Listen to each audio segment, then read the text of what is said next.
좋은 아침입니다. 고린도전서 12장 13절에서 25절 말씀 보겠습니다. 13절 우리가 유대인이나 헬라인이나 종이나 자유인이나 다 한 성령으로 세례를 받아 한 몸이 되었고 또 한 성령을 마시게 하셨느니라. 14절 몸은 한 지체뿐 아니요 여러지니. 15절 만일 발이 이르되 나는 손이 아니니 몸에 붙지 아니하였다 할지라도 이로써 몸에 붙지 아니한 것이 아니요. 16절 또 귀가 이르되 나는 눈이 아니니 몸에 붙지 아니하였다 할지라도 이로써 몸에 붙지 아니한 것이 아니니. 17절 만일 온몸이 눈이면 듣는 곳은 어디며 온몸이 듣는 곳이면 냄새 맡는 곳은 어디냐. 자, 우리는 모두 한 성령 안에서 세례를 받았고요. 한 성령으로 안에서 충만함을 입어서 민족과 계층을 뛰어넘어서 그리스도의 한 몸이 되게 되었습니다. 그런데 이 한 몸이라고 해서 우리 모두가 똑같은 은사, 똑같은 직분을 가지고 있는 것은 아닙니다. 우리 한 몸 안에 손도 있지만 발도 있고 눈도 있지만 귀도 있는 것처럼 각자에게 은사와 직분이 다르게 주어져 있습니다. 그런데 어떤 직분과 은사는 상대적으로 더 존귀해 보이지만 어떤 직분과 은사는 상대적으로 덜 존귀해 보이기도 합니다.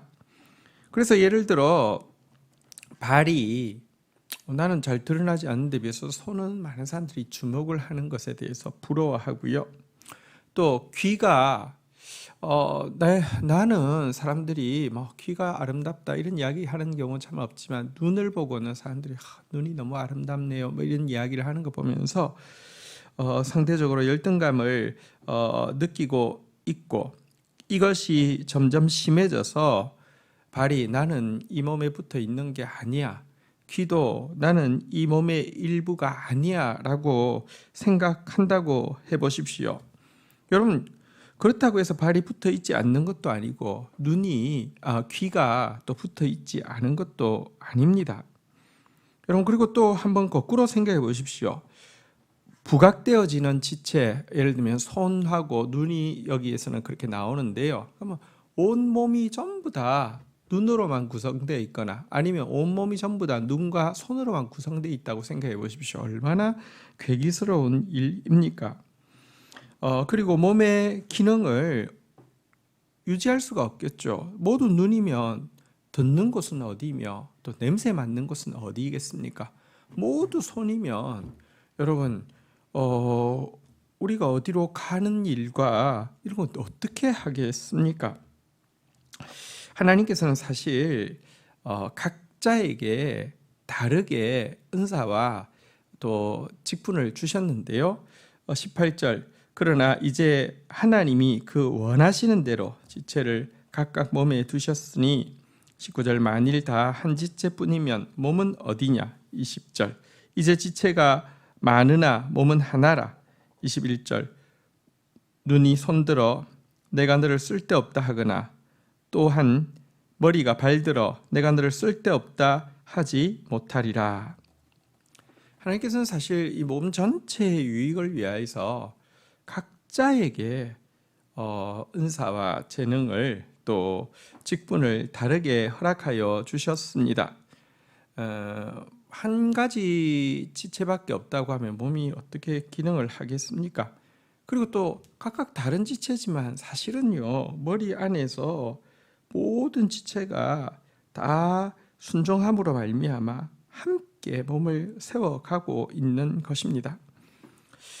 이 다양함은 분열이 아니라 더 큰 틀에서의 일치가 됩니다. 그리스도 안에서 우리는 다양성을 가지면 가질수록 이것이 복잡한 것이 아니라 더 정교한 하나됨을 누리는 일이 되게 되는 것입니다.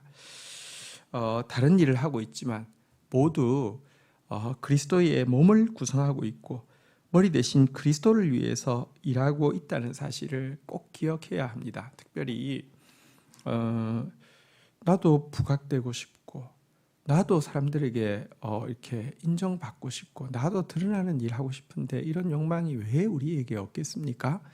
그러나 여러분, 하나님께서 나에게 주신 것이 최선임을 알고 불필요한 열등감이나 비교의식에 빠지지 않기를 축복합니다.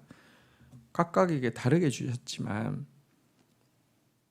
나중에 공의로 심판하실 하나님께서 나에게 주어진 직분과 은사에서 어떻게 했는지를 평가하시지, 여러분, 나에게 주지 않은 것 가지고 나를 평가하시는 분 아님을 기억하시고요. 나에게 주어진 일을 가지고 그리스도의 몸을 세우며 머리 대신 그리스도를 영화롭게 하는데 우리의 삶을 드리는 저와 여러분들이 되어야 되겠습니다.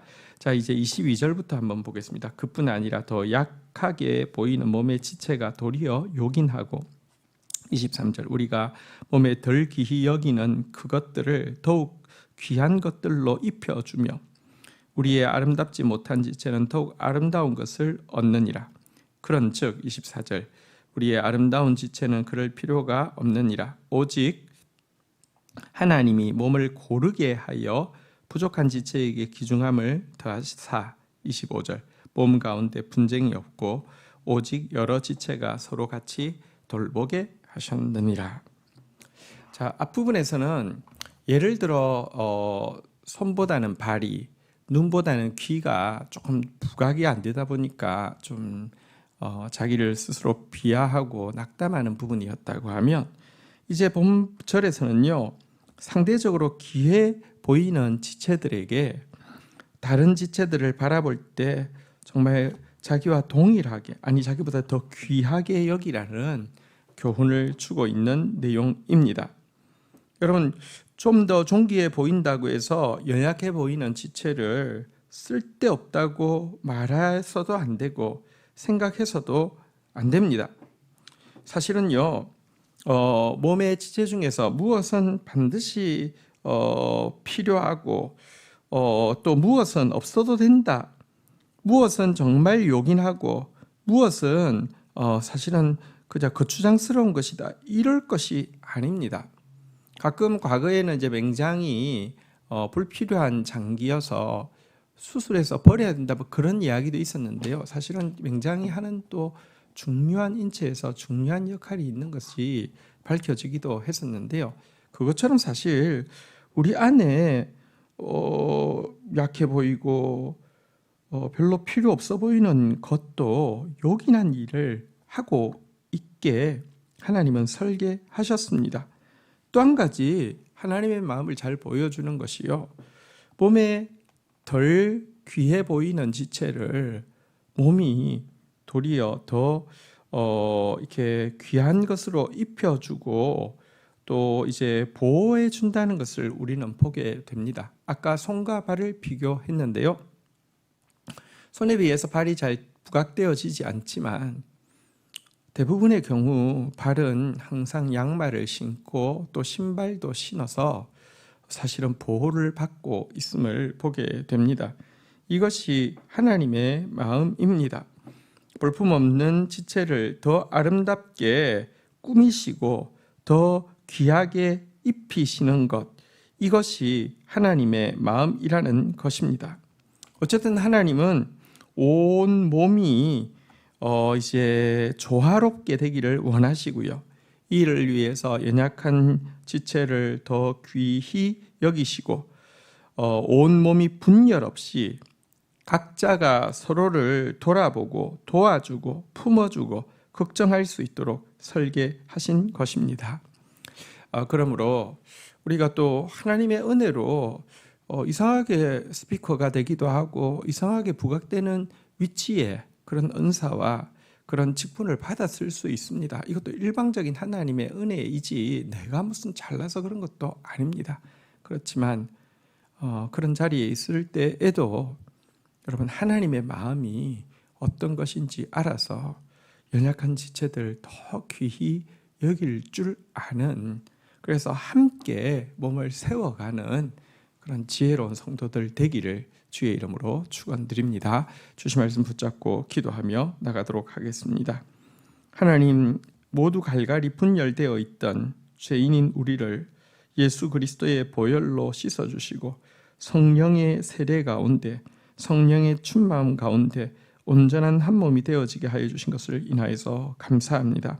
우리가 또 주를 섬기되 각자에게 부어주신 은사와 재능과 직분을 가지고 섬길 수 있게 하시고 또 함께 한 몸을 이루어 그리스도의 영광을 돌리고 그리스도의 몸을 세워가게 해주신 것을 인하여서 감사합니다. 쓸데없는 비교의식과 열등감으로 좌절하지 않게 하여 주시고 쓸데없는 우월감으로 다른 지체들을 가벼이 대하는 자 되지 않도록 도와주시옵소서. 한 몸이며 또 하나님의 마음이 우리의 맡겨진 일에 신실하게 충성할 때 반드시 공의로 갚아주실 뿐 아니라 몸의 연약한 지체를 더 귀히 여기시는 것임을 분명히 알아서 함께 서로를 다른 사람을 자기보다 낮게 여기고 서로 받아주며 서로 세워가는 공동체 되어지도록 축사하여 주옵소서. 예수님의 이름으로 기도 올립니다. 아멘.